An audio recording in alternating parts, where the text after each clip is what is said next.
welcome to the channel. In this video, we will cover the top 10 most terrifying creatures in Egyptian mythology.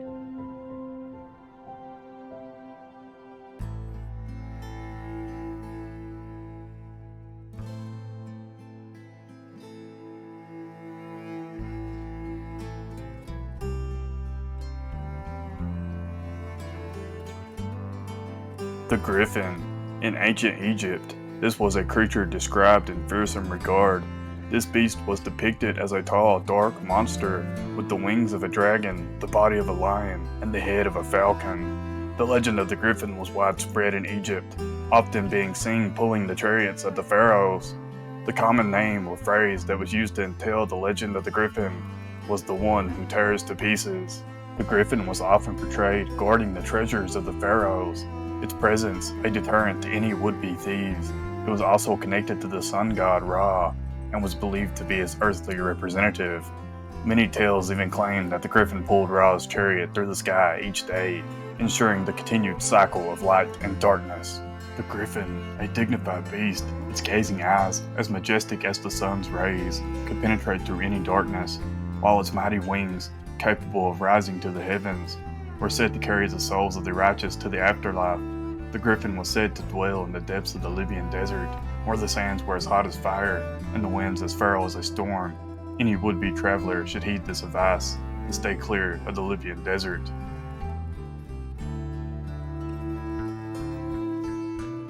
Ammit, an Egyptian goddess and devourer of the dead, was an eerie figure in the ancient Egyptian underworld, where the souls of the departed were weighed against the feather of Ma'at, the goddess of truth. There lurked a terrifying figure named Ammit.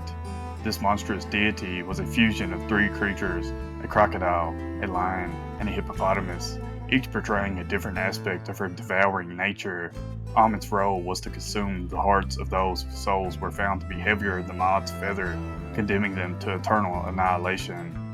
When a person died, their soul would be judged in the Hall of Two Truths. If their heart was found to be pure and light, they would be allowed to enter the afterlife and join the gods. However, if their heart was heavy with sin, Ammit would be summoned to devour it. Her insatiable appetite was a symbol of the consequences of evil deeds and a reminder of the importance of living a righteous life. Ammit's image was often depicted in Egyptian tombs and temples, serving as a stark warning to the living. Her terrifying appearance was meant to inspire fear and reverence, and her role as the devourer of the dead solidified her place as one of the most powerful and feared deities in the Egyptian pantheon.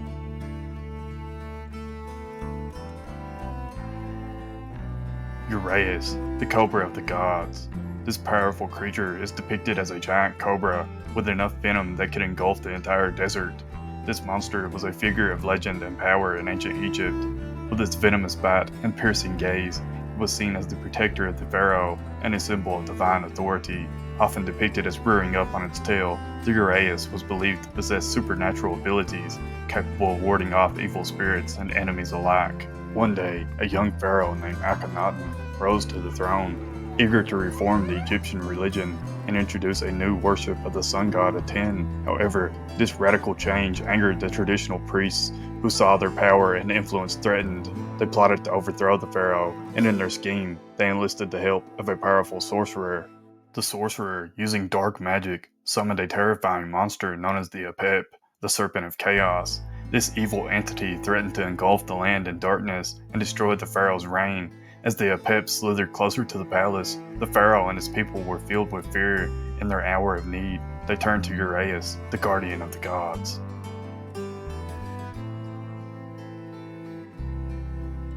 Nahadda. Along the banks of the Nile River, a haunting legend echoes through the centuries. The tale of Nahadda, the Siren of the Nile.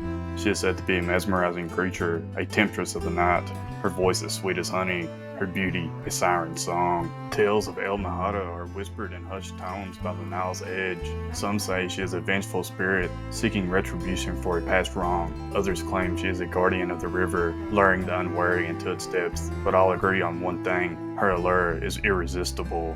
One such tale describes a young fisherman named Karim. As he cast his net one moonlit night, he heard a haunting melody drift from the river. Drawn by the enchanting sound, He followed it to a secluded spot. There he bathed in moonlight. He saw Nahadda, her shimmering form emerging from the water. Her eyes, filled with a mesmerizing glow, locked onto Karim, and he felt a strange compulsion to approach her.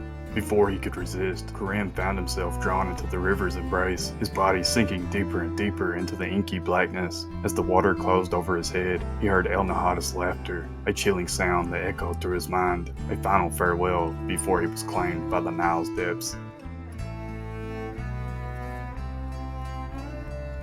Bennu, the Egyptian phoenix. This was a creature of immense power and mystery. Its form was that of a heron with scarlet plumage, and its cry was said to be a mournful wail that could be heard for miles. According to legend, Bennu emerged from the primordial waters of Nun, the god of the abyss, and was a symbol of the sun's daily rebirth.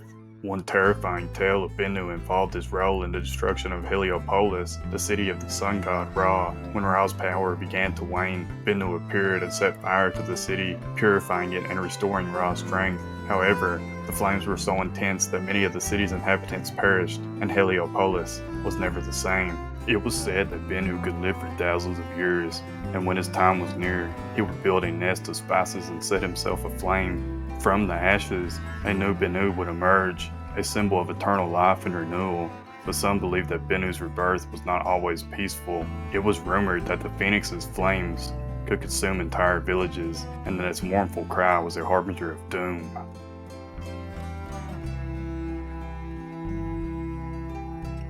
The Werwer. In the depths of the Egyptian underworld, a creature of pure terror lurked, the Werwer. This monstrous being was often depicted as a wolf-like creature with glowing red eyes, and was a guardian of the Duat, the treacherous path that souls must travel to reach the afterlife. The Werwer's role was to protect the dead from wandering spirits and malevolent entities that sought to disrupt the journey. One chilling tale of the Werwer involves a young Egyptian named Neferu. After her death, Neferu's soul began its descent into the Duat. As she navigated the treacherous path, she was suddenly confronted by a Werwer. Its eyes burned with an unnatural intensity, and its snarls echoed through the darkness. Neferu, terrified, tried to flee, but the Werwer was relentless, its claws scraping against the rocky ground. Just as it seemed Neferu was doomed, a guiding light appeared before her. It was the spirit of her grandfather, a wise and respected elder. With his protection, Neferu was able to evade the Werwer and continue her journey. The Werwer, however, was not to be deterred. It continued to roam the Duat, a constant threat to any soul that dared to trespass.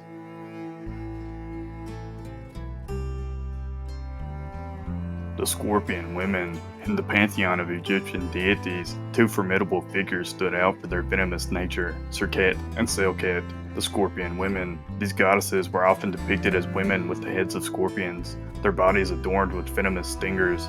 They were associated with protection, healing, and the afterlife, but their power was tempered by a fearsome sting. Serket was revered for her ability to heal scorpion stings and other venomous bites. It was believed that she had the power to neutralize any poison, making her a vital figure in Egyptian medicine. However, if angered, Serket could unleash her deadly sting, causing excruciating pain and even death. One ancient tale describes a young boy named Amun who was stung by a scorpion. His parents, fearing for his life, turned to Serket for help. The goddess appeared to them in a dream, offering to heal their son if they promised to honor her. The parents agreed, and Serket's touch was miraculous. Amun recovered quickly, and his parents were forever grateful to the Scorpion Woman.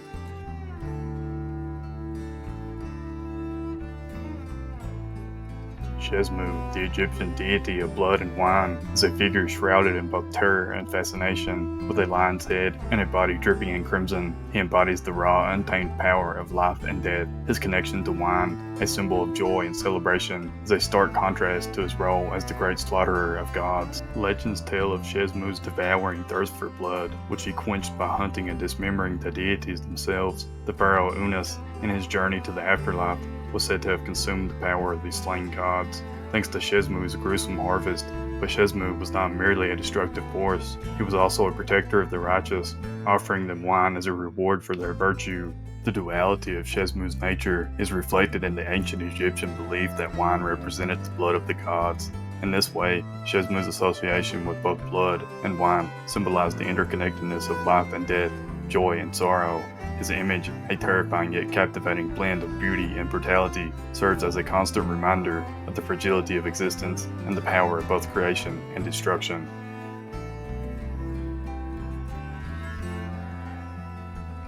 The Serpopard, a creature of ancient Egyptian mythology, was a terrifying hybrid of leopard and serpent. Its body, a sleek, muscular form like a leopard's, tapered into a serpentine neck, crowned with a venomous serpent head. Its eyes, a chilling blend of feline predator and reptilian indifference, seemed to pierce the very soul.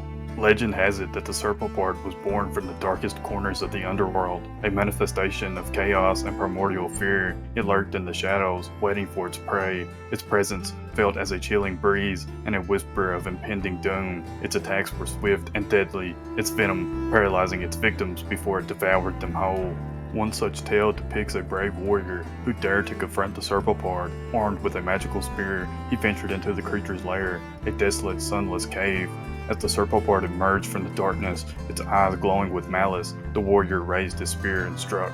The spear pierced the creature's scaly hide, but the Serpopard, enraged, lashed out with its venomous fangs. The warrior, though wounded, managed to strike again, finally mortally wounding the beast. As the Serpopard fell, its dying breath filled the cave with a chilling, mournful wail, a haunting reminder of the terrifying power it once held.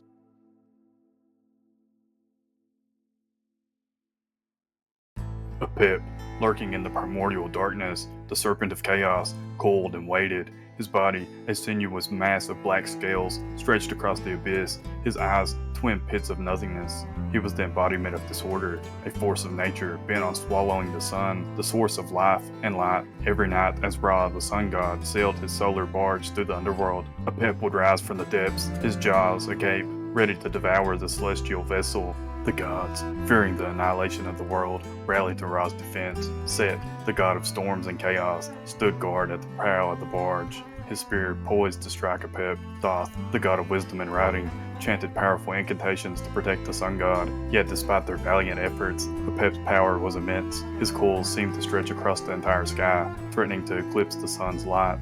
One night, as Apep lunged at the barge, his jaws snapping shut, Set struck a fatal blow. The serpent's body convulsed, its scales shimmering with unnatural light. As Apep's grip weakened, Ra managed to escape, his solar barge once again sailing through the heavens. But the threat of Apep was far from over. The serpent, though defeated, was not destroyed, and so, every night, the battle between light and darkness continued, a cosmic struggle for the very soul of the world. Thanks for watching the video. I hope you learned something new about Egyptian mythology. Have a fantastic day.